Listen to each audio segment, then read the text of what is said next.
नाचने के लिए। अब 3 घंटे पंडित जी बड़े विधान से पूजा करते हैं, सत्यनारायण कथा वांचते हैं, हवन करते हैं। फिर उनको हम वस्त्र देते हैं, दक्षिणा 5 कपड़े देते हैं, 5 कपड़े। लेकिन ऐसी धोती दिया है कि पड़तानी आटा छाने तो चोकर भी नीचे गिर जाए। अब पंडित जी क्या आशीर्वाद देंगे बेचारे। ऐसा कंबल दिया है कि पंडित जी ओढ़ने लायक है ही नहीं। पंडित जी ने सोचा चलो बिछा करके बैठ के पूजा करूंगा। अब पंडित जी बैठ करके पूजा करने लगे तो कंबल के जितने रोए हैं सब कपड़े में लिपट गए, कपड़ा और खराब कर दिया। ऐसा कंबल देते हैं हम। ऐसे दान से कोई लाभ नहीं। अच्छी वस्तु दान करें जब दान करें। अब डर के मारे तो पंडित जी को कहना पड़ता है जजमान के सामने कल्याण हो, कल्याण हो, लेकिन वो डर के मारे बोल रहे हैं उससे कल्याण होगा नहीं। लेकिन अगर बढ़िया वस्तु पंडित जी को आपने दान में दिया तो पंडित जी भले ही मुंह से ना बोले कल्याण है, कल्याण हो आपका, लेकिन अंतरात्मा से उनको निकलेगा कि फला बहन जी ने बहुत अच्छा वस्त्र दिया है, फला भाई साहब ने बहुत अच्छा दिया है, तो अपने आप आपका स्वतः ही कल्याण हो जाए। इसलिए अच्छी वस्तु ही दान करनी चाहिए।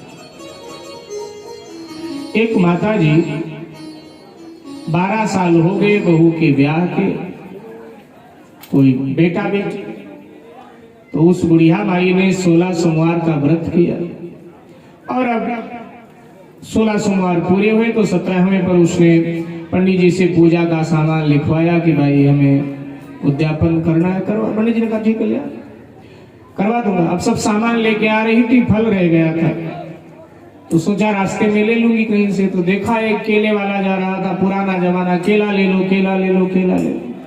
तो माई ने पूछा क्या रुपए दर्जन दिया भैया? तो केले वाले ने कहा माता जी 5 रुपए दर्जन है। 5 रुपए लूटने चला है दुनिया को, 5 रुपए दर्जन, इससे सस्ता। तो उसने कहा दूसरी वैरायटी का केला है वो आपको 2 रुपए दर्जन में मिल जाए। बोली नहीं नहीं इससे सस्ता। तो उसने कहा कि 1 रुपए दर्जन मिल जाएगा लेकिन खाने लायक नहीं है। तो माता जी ने कहा खाना नहीं है तो क्या करना है? बोले पूजा करवानी है, पूजा के लिए चाहिए। तो उसने कहा हाँ पूजा के लिए तो चल जाएगा, ले जाओ। सड़े सड़े केले एकदम काले काले पिलपिले से मक्खियां बन ले आई माई। वो यहाँ की माता जी नहीं थी, कहीं और की थी, आप सोचो कहीं यहीं की हो कोई। तो ले आए और पंडित जी को दिया। पंडित जी ने पूजा वूजा करवा दिया, केले चढ़वा दिए शंकर जी को। पंडित जी अपने कमरे में चले गए।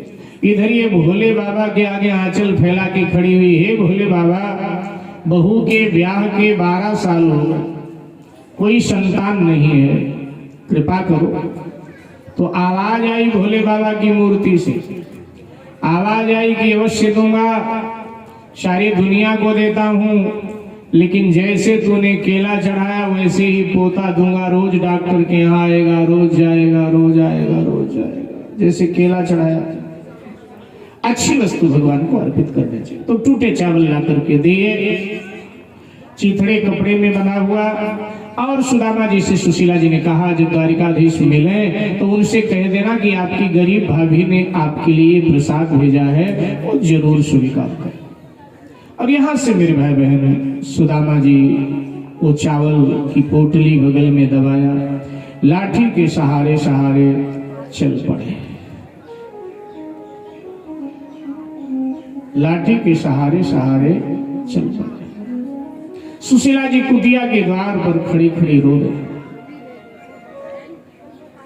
वृद्धावस्था में मुझे अपने पतिदेव की सेवा करनी चाहिए, लेकिन हाय रे दुर्भाग्य, मुझे अपने पति को घर से बाहर भेजना पड़ा। हे द्वारिकाधीश प्रभु मेरे सुहाग की रक्षा करना। और यहाँ से सुदामा जी द्वारिका की ओर गाते गुनगुनाते हुए सुदामा जी आगे बढ़े। आइए हम सब भी भाव से गुनगुनाते हुए आगे बढ़े। जय जय श्री राधे।